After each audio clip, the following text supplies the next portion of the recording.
صلى على محمد وآل محمد.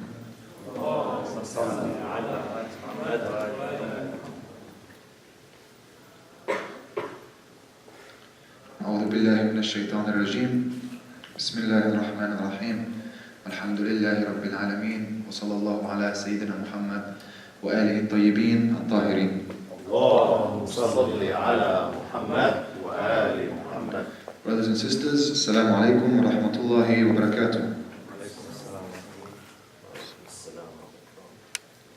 After the battle of the Confederates, the battle of Ahzab, where the mushrikeen had gathered into 30,000 soldiers and were expelled from Medina by the tactical strategy of Rasulullah. Now the tables had finally turned. After Imam Ali alayhi salam struck Amr, Rasulullah said, Al-an nakhzuhum wa la yakhzunana. Now we're going to go after them, they can't go after us. After everything they did, Badr, Uhud, Ahzab, they did everything in their power to stop the message. They tried all that they can and they brought their fiercest warriors. And finally now was our turn to go onto the front line. Now was our turn to attack. So Rasulullah thought out what his strategy should be. Rasulullah's main aim up till now was never war. He always tried to negotiate, so he cut off the way to Syria in order to hurt the economy of Quraysh so that they could allow him to speak to the rest of the Arabs. Because if Quraysh never accepted Rasulullah, then none of the Arabs would accept Rasulullah. And now he's finally beaten Quraysh. Quraysh can't do anything anymore. In terms of war, they've done all they possibly can. They have no other way. They should negotiate. They have no way, otherwise they're never going to be able to go back to Syria with their caravans. So Rasulullah thought through, how should he approach Quraysh? What would be the best way?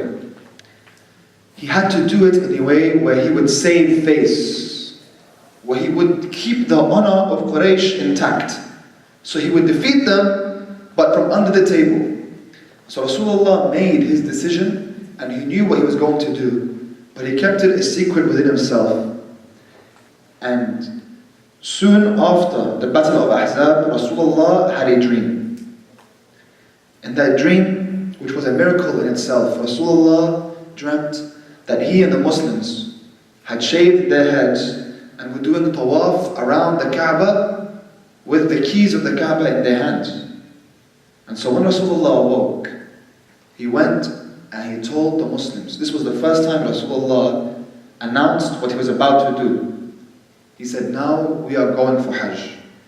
And everyone thought this was insane. Rasulullah says, this dream is a vision that's going to come true, and we are going to go for Hajj now, in this season. So he begins to tell the Muslims, some of the Muhajirin and the Ansar have never seen their Qibla before. This is their Qibla, the Kaaba. The Muhajirin, they haven't been there in 6 years. This is the 6th year after Hijrah now. Rasulullah is saying, we're going to return. The people around were thinking, they had just come with 30,000 people. This is insane. And if Muhammad goes, he's never coming back. This is truly the last thing the Muslims are ever going to do if they actually try to go back to Mecca in their numbers. So Rasulullah began to ask everyone, would you come with me? Will you come with me? To other tribes, many people wouldn't want to come. Others, the Muhajirin, were excited. Their families are still there. There were some Muslims that didn't come to Medina. And some Muslims kept their faith secret and they stayed in Mecca. And so the Muhajirin are excited. The Ansar are excited. They all want to go and they believe in Rasulullah's vision. So Rasulullah, he gathers about 1,600 to 1,800 Muslims. And he brings a cargo of animals to sacrifice, the slaughter, for Hajj. And they've set on their way, and he tells everyone not to carry their weapons. We're going for peace, we're not going to fight anyone, we don't want to have war with anyone. And he made this very, very clear to everyone around. So when they would march, if there were weapons, they put them in their bags. So even if they were attacked, they couldn't use them. So it was peace. They wore their clothes of ihram so that they could enter the haram. So now they're going legitly towards Mecca with 1,000 to 600, 1,000 to 800 Muslims with him. And on their way, they would pass by all the other tribes, and Rasulullah would say, Labbaik Allahumma labbaik. You know the chants of Hajj from here. So Rasulullah would begin to chant the chants of Hajj in the clothes of Ihram, without weapons, the Muslims chanting with him, and the animals, the cargo, in front of them. So everyone that's seeing this knows 100% sure that they're going peacefully towards Mecca, and that they're not going for war. And Rasulullah himself, he had spies and messengers that he would send forward and backwards. So he told them, go and check what the reaction of Quraysh is. This is the first time Rasulullah is announcing this. Before, when he wanted to do any act on this scale, he would keep it a secret because he didn't want anyone to know when he's leaving Medina, when he's coming back. He would confuse the enemies. Now he's telling them, I'm going, I'm coming. That's 2 weeks there, 2 weeks back, and however long he's going to stay there, that's at least a month.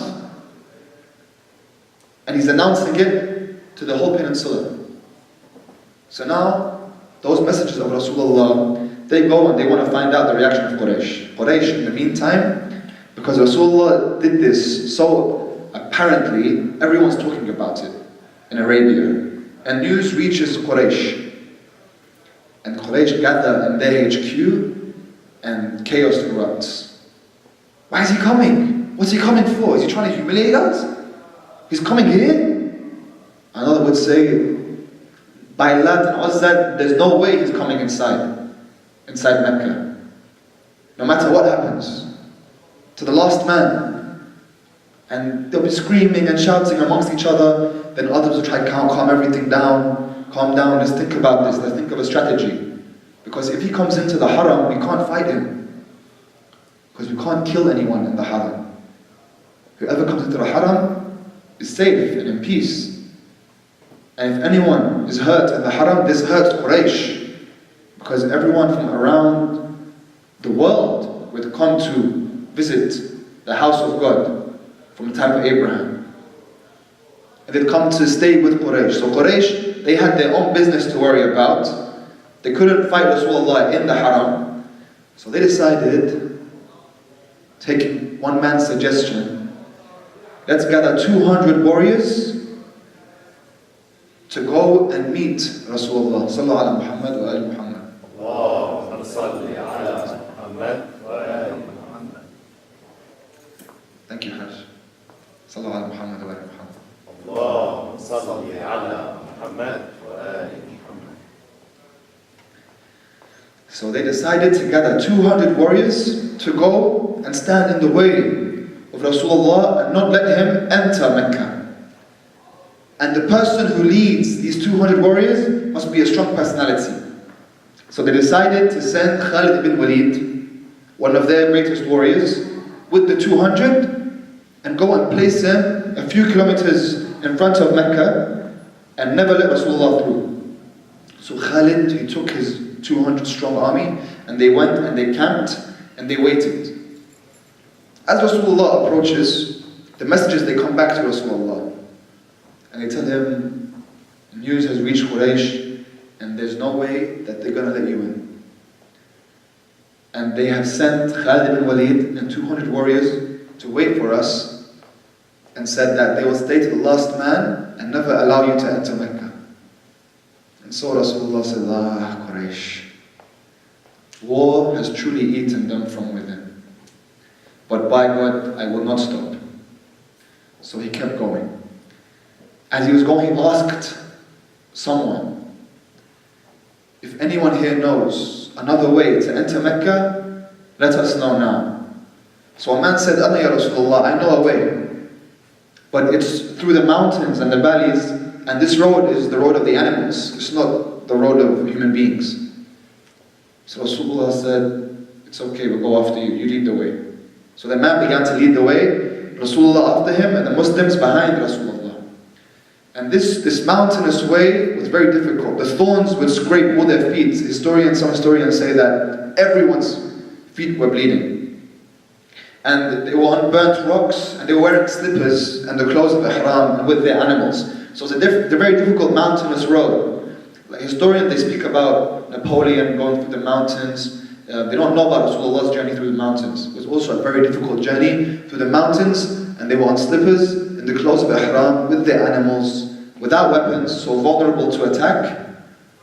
And so they reached a place right next to, you could say, Mecca, in the Haram, but not next to the Kaaba. They're a few kilometers away from the Kaaba now. They reach a place in the Haram. There's a tree that's bending over. In Arabic, if something is bent over like a hunchback, they call that hadab. So this tree was in the position of hadab. And this area, this plain ground, they called it Hudabiya. Hudabiya. So this is the story of Hudabiya, which is, in my opinion, the most important story in the Prophet's life. But it's a story that most of us don't know. But this, in my opinion, is the most important event in Rasulullah's life. This is when the tables finally turned in the favor of the Muslims. The Muslims grew after Hudaybiyah. So what happened in Hudaybiyah? Sallallahu ala Muhammad wa ali Muhammad. Allahumma salli ala Muhammad wa ali Muhammad. Rasulullah had entered the Haram. Quraysh found out, and they couldn't believe he actually got here. They called Khalid bin Walid back. And Khalid comes back in disgust because he wasn't able to engage in warfare with Rasulullah, and that he turned around and outsmarted them. And so Rasulullah said, finally now, they have only two choices. Now Rasulullah knows, either they let him into Mecca to do tawaf around the Kaaba, or they come and negotiate. And this is what he's been trying to do the whole time, to negotiate. He's been trying from the very beginning to negotiate. They're finally now pressured to negotiate. But again, Rasulullah, he's using this tactic to save face for Quraysh. He's already defeated Quraysh in war. But now he wants to get the opening of Quraysh so that he can speak to the rest of the Arabian tribes.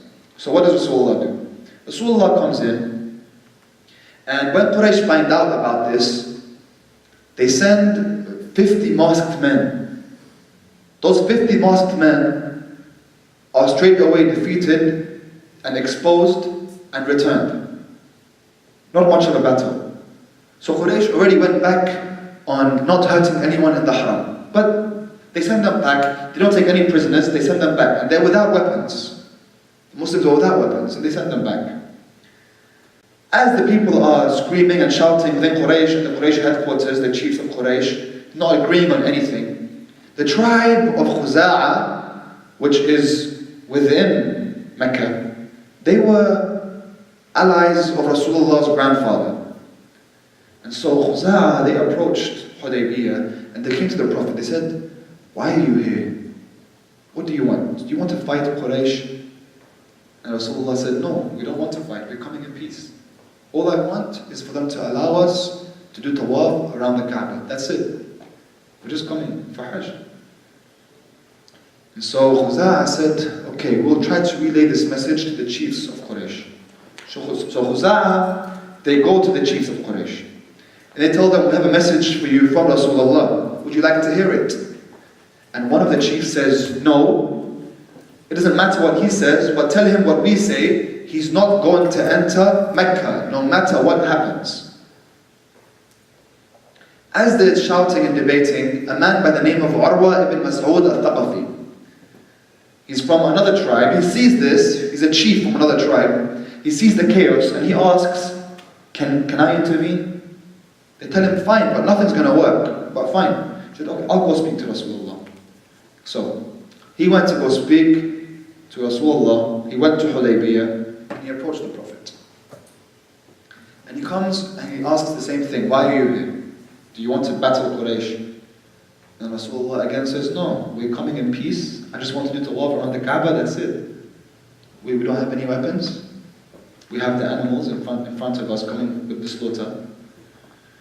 As this man Urwa is speaking to Rasulullah, he starts to notice how the Muslims react around him. Because prayer time comes near. So Rasulullah goes to do wudu.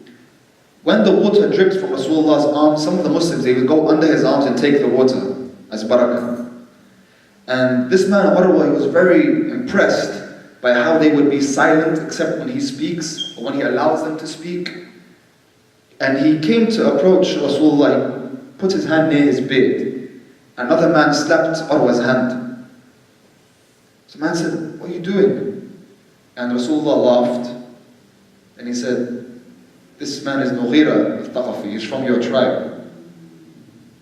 And Urwa said, "So this is a robber. He's a robber, a bandit, and now he's a disciplined Muslim." So he's beginning to feel impressed by how the Muslims react next to Rasulullah and how they treat him. So he comes back to Quraysh. He tells them the same thing Khuza'a said. He says, "Look, Khuza'a told you that he's coming in peace.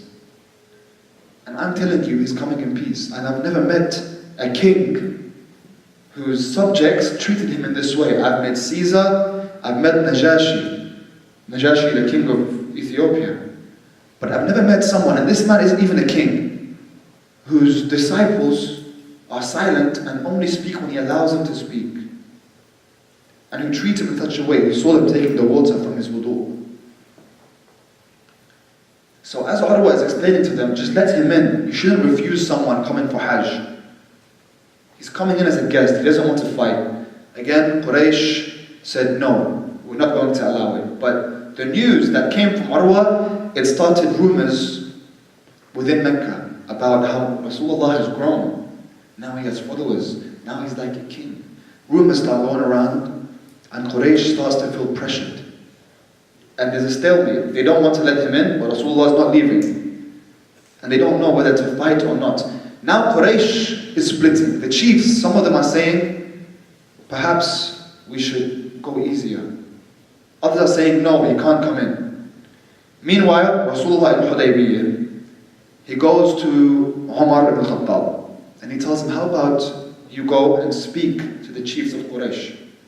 So he chooses someone from Quraysh. But Umar tells him, Ya Rasulullah, my tribe, they're not very strong. There's no one that can protect me if I go. Speak to someone from Quraysh, from a strong tribe. This is interesting because when Rasulullah told Imam Ali alayhi salam to sleep in his bed, Imam Ali did sajda and he thanked God. Now Umar asked him to ask someone else who has a tribe to protect him. So he said, how about Uthman? Uthman is a strong tribe because Uthman is from Bani Umayyah. Uthman is the cousin of Muawiyah. Muawiyah came into power because Uthman let that happen. So Uthman's from Bani Umayyah. Umayyah is a strong tribe within Quraysh. So Uthman was chosen to go and speak to the delegation inside Quraysh. He went to speak to the chiefs of Quraysh to allow Rasulullah to enter. Uthman goes and begins to speak to them. He tells them the same thing. Look, I'm from your tribe, I'm from Quraysh, you know me, you know my grandfathers. And I'm telling you that Rasulullah wants to come in peace and just do tawaf around the Kaaba, doesn't want to battle anyone, and we'll be on our way to Medina. They weren't accepting. Then Uthman told them, Rasulullah's secret intention comes now. He says, and Rasulullah is offering you a ceasefire between the both of you. A momentary peace. This caught the eyes of some of the chiefs of Quraysh, because finally the way towards Damascus would be lifted. So the businessmen within Quraysh, they started pressuring the other chiefs in Quraysh, telling them, let's just let him in. Let him just do tawaf. Like, we'll think about it. They told Uthman, you go into Mecca, you can do tawaf, it's okay. But we're going to discuss what the answer will be. So Uthman, he goes into Mecca. And now he goes and sees his family he hasn't seen in a long time.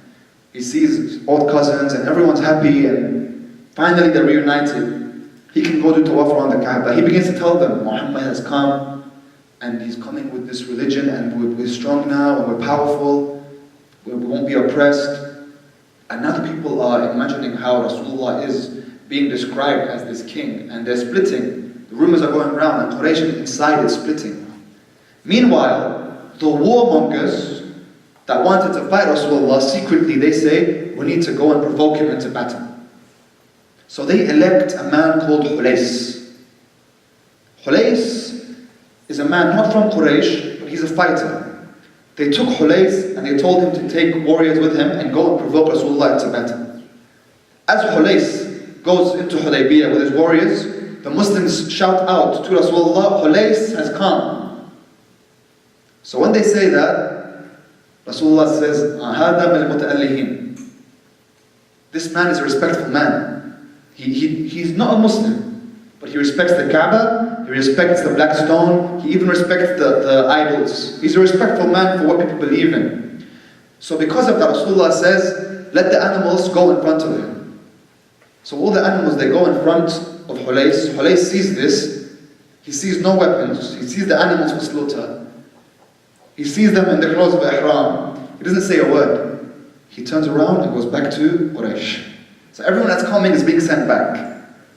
Now Hulais goes back and he tells them, how could you send me to go fight this man? All he wants to do is come for Hajj. How can you refuse a man from coming to Hajj? He's just a guest. Although you guys are enemies, he's just coming for Hajj. He's going to leave. He has no weapons and animals. He has the animals for slaughter.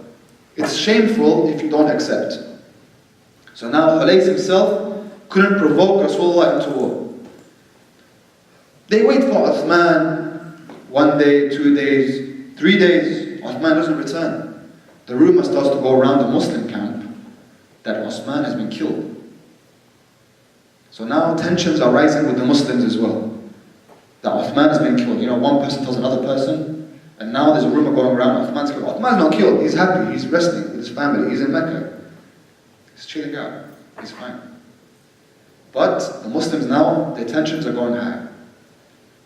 So Quraysh feel there is no choice but to negotiate. So finally they send a man by the name of Suhail ibn Amr. As Suhail approaches Hudabiya, the Muslims shout out to Rasulullah, Suhail ibn Amr is coming. And Rasulullah says, Lanat Quraysh. Now Quraysh is going to lean now. It's taking it easy now. They sent their diplomatic person. This man is known for diplomacy and politics. So Rasulullah knows they send someone to negotiate. Quraysh have gone softer. So now Suhail approaches Rasulullah. And he comes and he speaks to Rasul. And he asks him the same thing, why have you come?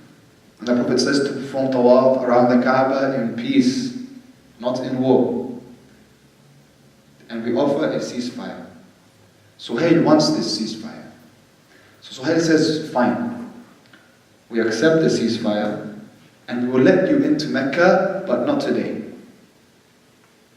We will let you into Mecca next year. So Rasulullah says, okay. The ceasefire will last for 10 years. Now they agree. 10-year treaty of a ceasefire. In this ceasefire, you don't go into Mecca now, you go next year. And when you come next year, you're only allowed to be inside for 3 days. So the Prophet says, okay. Then the man says, and another condition. If anyone from Quraysh becomes Muslim and goes to Medina, you have to send them back to Mecca. You're not allowed to let anyone from Quraysh or Mecca go and live with you in Medina. So Rasulullah says, okay, as long as they can practice their religion in peace. Then Suhail says, and another condition. What is it? Anyone from Medina who runs and comes back to us in Mecca, we don't send him back to you. Hey, Allah may ruddu. Rasulullah doesn't want him to come back because he'll be an apostate. Rasulullah doesn't want to kill the apostate. He says, yes, fine, take him. I don't want him back. So now, there's all these conditions. Now Rasulullah says, but I have a condition as well. What's that condition? He says, other Arab tribes who want to enter the peace treaty with us are free to. And the man agreed. So Khuza'a, they entered the treaty with the Muslims. And another tribe called Bakr, they entered the treaty with Quraysh. And Bakr and Khuza'a hated each other. But now because they've aligned themselves with these two sides in the treaty, no more war between them. So Quraysh cannot oppress Khuza'a anymore, as they always used to in Mecca. So now Khuza'a is safe, that's Rasulullah's only condition. So Khuza'a is with the Muslims. So any other tribes that want to be part of the treaty, they can be, and both parties cannot attack those tribes who are part of the treaty. So now they come back to Mecca next year. When they come back to Mecca, they can only stay for 3 days, so they have to postpone 1 year. They stay for 3 days. Anyone who leaves Mecca to run to Medina has to be returned to Mecca. Anyone who runs from Medina to Mecca stays in Mecca. And other tribes who want to align themselves with the two parties can. Sallallahu ala Muhammad wa alihi. Allahumma salli ala Muhammad wa ali Muhammad. Now, as Rasulullah accepts all these conditions, the Muslims are getting angry. Why are we accepting everything they're saying to us? So who gets really angry and starts shouting? Omar. So Omar goes to the Prophet and he says, Alastu bin Nabi? Are you not a prophet? And Rasulullah says, I am the messenger of God. And Omar says, are we not righteous? Yes, we are. Are we not meant for heaven and then meant for hell? Yes. So why are we paying for our religion? And some of the Muslims, they start to get fired up. Then Omar turns to Abu Bakr and tells him, isn't he a prophet? Are we not Muslims? Are they not wrong? Are we not righteous? Are we not meant for heaven and then for hell? And the Muslims, yeah. And then Abu Bakr tells him, Ya Rajul, oh man, what's wrong with you? He tells him, Ista'id min al-shaytan. Don't let shaitan come to you. He tells Omar to calm down. Now, Omar was getting really upset by what's happening right now. And Rasulullah told everyone not to battle. So Abu Bakr calms Omar down. At this point, after they agreed the terms of the treaty, they want to write the treaty down on a scroll. But before this happens, a young man of 16 years old by the name of Abu Jandal, he has been held captive in his home by chains because he's a Muslim. His father is the one negotiating the treaty with the Prophet, Suhail. Abu Jandal is the son of Suhail. And Abu Jandal has been held captive because he's a Muslim. When he finds out the Prophet is in Hudabiya, he manages to escape and run towards Hudabiya. Just before they write the treaty, Abu Jandal enters the mix. And he runs to Rasulullah. And he's crying. He says, take me with you, keep me with you. And Suhail says, bring him back. And all the Muslims start crying. And they say, no, you can't take him. And Suhail says, if we don't take Abu Jandal back, there is no Hudaybiyah treaty. Rasulullah tells him, just for me, keep him with me. As a favor to me, as a leader, let me keep him. And the father, Suhail, says, no, you must bring him back. And all the Muslims, they don't want Abu Jandal to go back. So Rasulullah looks at Abu Jandal, he tells him, be patient. We have agreed a treaty. This is for the greater good. So he tells him to go back. And all the Muslims are so upset by this. Then Abu Jandal says, how can I go back to the kuffar? I want to come with the Muslims. But Rasulullah can't accept because of the treaty. Now, Umar comes to Abu Jandal and tells him, take this knife and go and stab your father. He is a mushrik. And so his blood is like that of the dog. So kill him. So Abu Jandal says to him, 16-year-old, says, why don't you do it? And then Umar says, well, Rasulullah told us that we can't kill anyone. He said, well, I'm going to listen to Rasulullah. I won't kill anyone then if Prophet said don't. If Abu Jandal had listened and stabbed him, you know what would have happened? A battle would have ensued. And Quraysh would have attacked the Muslims. Who knows if anyone would have got out alive? 1,600, 1,800 Muslims with no weapons. So this young boy, Abu Jandal, he saved us. He really saved us from something big. So he didn't accept. Then Suhail took his son back. By the way, Abu Jandal, later on, he escapes Mecca and he goes to another town. And then all the Muslims that used to run away from Mecca after that, they used to go to that town Abu Jandal was in. it's reported, they made a small town themselves and they lived off robbing the caravans of Quraysh. So they became bandits. To the point that Quraysh themselves went to Rasulullah and asked him to take them back. So they pushed it to the extent that they were forced into going back to Medina. In any case, there's a report that way. Abu Jahl Suhail takes him back, and now they want to write the treaty. So, Suhail goes to get the pen, and they say, we will only accept 2 men to write. Either Uthman or Ali ibn Abi Talib. One of those 2, because both of them are from the tree of Abd Manaf. You know, Hashim and Umayyah related. And the Umayyads and Bani Hashim, they're cousins. So the sons of Abd Manaf are of prestige. Either Uthman or Ali ibn Abi Talib. And Uthman is still in Mecca. So only Imam Ali is there. So Imam Ali comes to write the treaty. He gets his pen and he begins to write. So Rasulullah tells him, write, Bismillah ar-Rahman ar-Rahim. So Imam Ali begins to write. So he goes, whoa, who's this Rahman ar-Rahim that you're talking about? I don't know a God that's Rahman ar-Rahim. He says, very well. Rasulullah tells him, write Bismika Allahumma. So Imam Ali writes, Bismika Allahumma, in the name of you, God. Then he says, right now, this is the treaty agreed upon by Suhail ibn Amr and Rasulullah.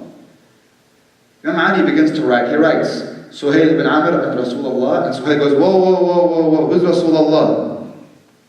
I don't believe that you're Rasulullah. No, you can't put that. Rub it off. And Imam Ali looks at him and he says, no. He goes, rub it off. I'm not going to rub it off. But he's not Rasulullah. Yes, he is Rasulullah. No, he's not. Yes, he is. No, he's not. Yes, he is. He goes, I'm not going to rub it. Raghman an anfik. Whether you like it or not, the phrase in Arabic is through your nose. Through your nose. Which means whether you like it or not. Whether you like it or not, I'm not going to rub it. By God, Wallah, I'm not going to rub it off. So when he says that, and the Muslims all like, yeah, Ali, don't rub it off, don't rub it off. He's not going to rub it off. So Rasulullah comes and he takes the treaty from Imam Ali, because Imam Ali swore that he's not going to rub it off. So Rasulullah rubbed it off himself. Rasulullah rubbed off and he told the Imam, I am Rasulullah and I am Muhammad ibn Abdullah. So write Muhammad ibn Abdullah. So after Rasulullah rubbed it off, the Imam wrote Muhammad ibn Abdullah. At that time the Muslims were getting angry. They're all getting upset. Rasulullah started to calm everyone down. So now Suhail has this treaty written down, the treaty that's on it, Bismika Allahumma. This treaty has been agreed upon by Suhail and Muhammad ibn Abdullah, and they wrote down the conditions of the treaty. And Rasulullah told Imam Ali alayhi salam, he told him, one day this is going to happen to you. And subhanAllah, when it came to Siffin, about 30 years later, when Imam Ali was battling Muawiyah, there was a treaty to be written between him and Amr ibn al-As. And they're writing the treaty, you're not Amir al-Mu'mineen, they said, you're not Amir al-Mu'mineen.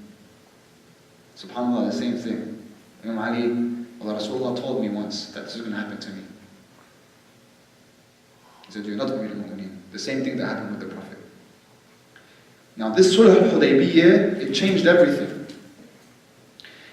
And this Sulh Hudabiya is what led Imam Hassan alayhi salam to make his Sulh with Muawiyah. Because when they would ask Imam Hassan, why did you make that treaty with Muawiyah? He would say, because of Sulh Hudabiya. So that affected Islam a lot later on in later generations. Because to expose a hypocrite is much harder than to expose someone who's outright evil. So Yazid is easy to expose. But Muawiyah was someone who was very difficult to expose. Muawiyah was dressed in piety. He was a smart man.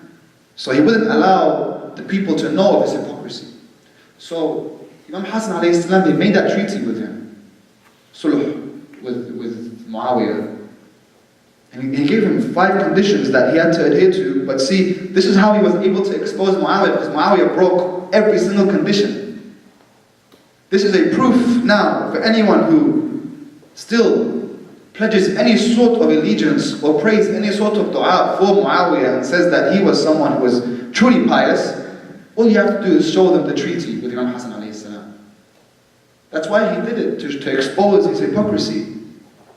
So when Imam Hassan told him, you have to, the first condition is take care of the sunnah of Rasulullah. That's the first thing. Second thing, you must stop allowing for Ali ibn Abi Talib's name to be cursed on the minbar every Friday prayer. Because they used to do that. They used to curse Imam Ali's name. Third, stop killing the followers of Ali ibn Abi Talib. Fourth, the money of the treasury, you can't take it for yourself. And fifth, when you die, return the khilafah to me or to my brother Hussain. And so when it came to the conditions, the first one, the sunnah of Rasulullah, Muawiyah did whatever he wanted. You know, he prayed Salat al-Jum'ah on Wednesday to see how loyal his followers would be to him. So he started changing the sunnah. So first condition broken. The la'an of Ali ibn Abi Talib lasted for 90 years. His great-great-great-grandson is the one that stopped it. 90 years. They cursed Imam Ali alayhi salam on Friday prayers in Damascus, to the point that people thought he didn't pray. When the Imam passed away and they said he was struck in prayer, the people asked, Imam Ali prays? That's how strong the propaganda was. So he broke the second condition. The third one, don't kill the followers of Ali ibn Abi Talib. He would kill the followers. Hajr ibn Aday, one of the followers of Imam Ali alayhi salam, Muawiyah, when he came to kill him, Hajr asked the soldiers to kill his son first. And so they killed his son. And then he said, Alhamdulillah, now I can die in peace, because I know that my son died a lover of Ali ibn Abi Talib. Then they killed Hajr as well. He didn't want his son to get weak at the moment of death. He wanted to be there to make sure his son would die in Wadi. So he broke the third condition. The fourth one, the treasury, we know how that ended. And the fifth one, of course, he passed on the khilafah to Yazid. And Yazid was the instigator of the battle of Karbala against Imam Hussain alayhi salam. And what's interesting is that if Imam Hussain alayhi salam was in the place of Imam al-Hassan, he would have done the exact same thing. And if Imam Hassan was in Karbala, he would have done the exact same thing. They were doing the exact taklif. At that moment, they did what was needed. If they switched roles, it would be the same. And if they were in the position of Rasulullah in Hudabiya, they would have done the exact same thing, as Rasulullah would have done in their positions. Sallallahu ala Muhammad wa ali Muhammad. Allahumma salli ala Muhammad wa ali Muhammad. After the treaty was written, Rasulullah realized that the Muslims had become shaky, because they had all come thinking they're going for Hajj. They had traveled for almost 2 weeks, or over 2 weeks, in order to go into Hajj. Now they're told they have to wait till next year. So they're upset, especially after Umar did what he did. So the Prophet says there should be another pledge of allegiance. They call it Bay'at al-Radwan, allegiance of Radwan, where they pledged allegiance, and this pledge was to not run away. It wasn't to attack. It was to pledge that you're not going to run away now. When things get tough, stay. Don't run away. Now, other historians may say that, or other schools of faith may say that this bay'ah was done because they believed that Uthman was killed, and so they wanted to go and attack to avenge Uthman, because Uthman wasn't there at the bay'ah. But Uthman wasn't there at the bay'ah because he was in Mecca. And Rasulullah had come in peace this whole time, so he wouldn't have gone and attacked Quraysh in their home ground with only 1,000 to 800 soldiers.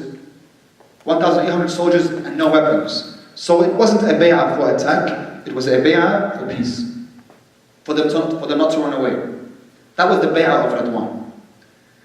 On their way back to Medina, they come back to Medina, the Muslims. Rasulullah is on his horse, they're returning, the Muslims are upset, and the famous ayah comes down. And this surah, it comes down in the 6th year of Hijrah. People think it came down when Mecca was opened, in Fatah Mecca, and Rasulullah came back to Mecca and opened it. But this surah came down 2 years before Fatah Mecca. Surah Al-Fatah. إِنَّا فَتَحْنَا لَكَ فَتْحًا مُبِينًا. The ayah came down, the surah came down on the 6th year of Hijrah. What's the fatah? إِنَّا فَتَحْنَا لَكَ فَتْحًا مُبِينًا. We have granted you a victory, we have opened for you a sure victory or an opening. Fatah, opening or victory. What is this victory? This victory is Hudabiya. So the Muslims, when they heard this, Umar came and he said, what fatah? Is this fatah? Rasulullah said, yes, Hudabiya is the fatah, it's the victory. إِنَّا فَتَحْنَا لَكَ فَتْحًا مُبِينًا. So now the Muslims, when they heard the revelation, they came to Rasulullah and they began to apologize for being disobedient to him and having doubt in his judgment when he was writing the treaty with Suhaib. Then the ayah goes on, لِيَغْفِرَ لَكَ اللَّهُ مَا تَقَدَّمَ مِنْ ذَنْبِكَ وَمَا تَأَخَّرَ وَيُتِمَّ نَعْمَتَهُ عَلَيْكَ. And I'm going to translate this now, but the words, I need to explain them first. Because when we say لِيَغْفِرْ, we're saying Allah is as if He's taking repentance upon someone who's repented. And ذُنُوب لِيَغْفِرْ لَكَ مَا تَقَدَّمَ مِنْ ذَنْبِكَ. Dhanb, what do we think dhanb means? Sin, correct? Dhanb. It doesn't. Dhanb means consequence. لِيَغْفِرَ لَكَ مَا تَقَدَّمَ مِنْ ذَنْبِكَ وَمَا تَأَخَّرَ. So Allah is saying, I'm going to protect you from the consequences that are going to happen. The consequences of their treachery through the victory of Hudaybiyah. وَيُتِمَّ نَعْمَتَهُ عَلَيْكَ. And He's going to finish His blessings upon you. The blessings that are going to come, the opening of Mecca, the battle of Khaybar, Tabuk, all the things that are about to come are the blessings that Allah is going to give you. So now He's promising him and promising the Muslims. يُتِمَّ نَعْمَتَهُ عَلَيْكَ. And so dhanb itself, it doesn't mean sin. The way people look to this ayah and think that Rasulullah himself was sinning and he asked for repentance and Allah now is forgiving him. No. Here He's saying, I'm going to protect you from the consequences. That's it. And this Alamat Mutabahi is the one in Tafsir al-Mizan who brings this word and shows you all the vocabulary meanings of the word dhanb and what it means here. Consequence, he says. So, the surah goes on to say, وَيَنْصُرَكَ اللَّهُ نَصْرًا عَزِيزًا. وَيَنْصُرَكَ اللَّهُ نَصْرًا عَزِيزًا. And Allah is going to grant you a great victory. This great victory that's coming. So this is all promises of victory that are about to come. And they're coming. Tomorrow, inshallah, we'll be talking about more of them. And this is something for us to understand as well. That no matter what situation we're in, because it couldn't have gotten worse than the situations that Muslims were in. In the last 2 weeks, we've covered their growth from total oppression to their victory in Hudaybiyah, which to many didn't seem like a victory, but in essence, it was the turning point for what's about to come and Rasulullah's rise in Arabia. This Nasr came, and God promised the Nasr because He stayed firm and true to His belief. And so now, in the situation that we are in as Muslims now, which is a very difficult situation, whether we are in the East or the West, now this Nasr, we have to believe in this as well. And believe in it and be proud of it. And be proud of our faith. And not have the inferiority complex. Nasr is victory. This Nasr, Nasran Aziza. Not have the inferiority complex to those who are different than us.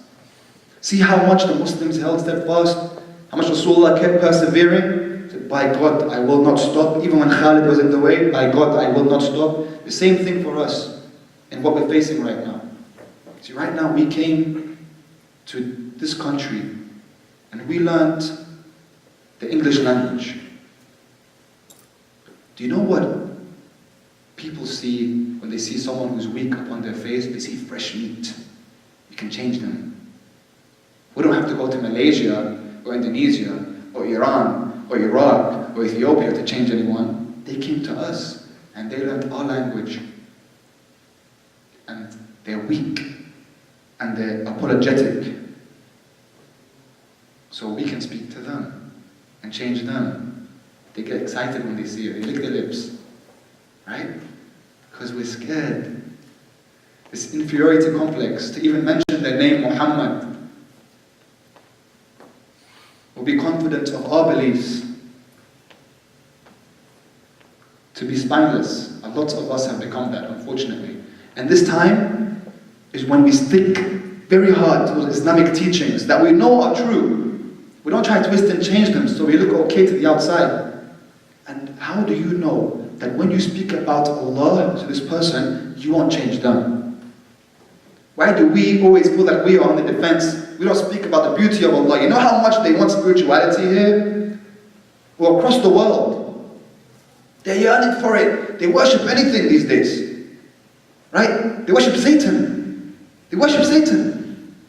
They want something to worship. We have Allah.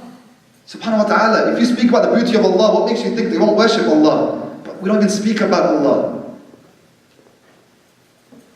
Because the word going on with Akbar has become too scary for us to mention to anyone. Hey, this is still your religion. Still speak about your religion, have confidence in it. Be strong in it. And Allah will give you that nasr. It's coming. Now, we were talking about this with the Shaykh today, and the Shaykh told us, right now guys, is like the battle of Uhud. And we spoke about Uhud. Right now is Uhud, and we are those men on the mountain. Okay? Rasulullah said, don't come off the mountain. So don't come off the mountain and let Ali take care of the rest. Ali will take care of the battle, just don't come off the mountain. Stand firm. Stand firm upon what you believe in. And in Surah Al-Fatih, the following ayah says, هو الذي أنزل السكينة في قلوب المؤمنين ليزدادوا إيمانا مع إيمانهم. He sent the sakina, tranquility, down into the hearts of the believers so they can increase faith upon faith. In the tafsir, the sakina is tranquility. But some mufassirin believe sakina is an angel. There's an angel called sakina that enters the hearts of the believers to increase their faith. So inshallah, stay firm upon your faith and wait for sakina to enter your heart. Alhamdulillahi Rabbil Alameen. Wa sallallahu ala Sayyidina Muhammad wa alihi tayyibin at-tahirin. اللهم صل على